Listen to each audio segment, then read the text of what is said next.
We're here in Penguin, Tasmania, named because of the little penguin, and everything around town's got penguins everywhere. And we've even got this great big enormous penguin here. So the bird's getting on the act now. And we have specifically come to a place called Iron Cliff Road. Iron Cliff Road goes that way and it backs into the Dial Range, which goes into more wilderness. Today it's a very busy road with cars whizzing around, but over 100 years ago it wasn't.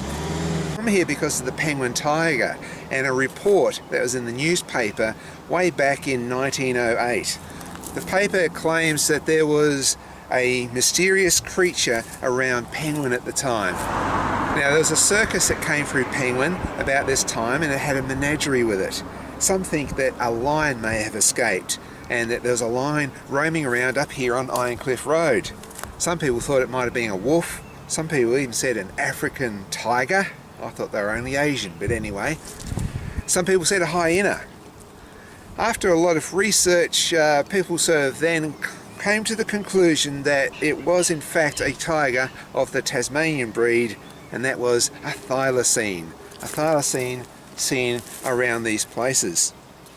Now, the interesting thing is, most people say, well, the thylacine's at night time, but along this road, which probably wasn't sealed with cars whizzing along it, it was much more basic back 100 years ago, probably a bit more like this, people saw the thylacine out in broad daylight, which is really interesting.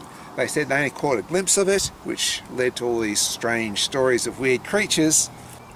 But nevertheless, I do think that it is quite possible, because this is the northwest coast, the thylacines were common before the bounty system, and so why not?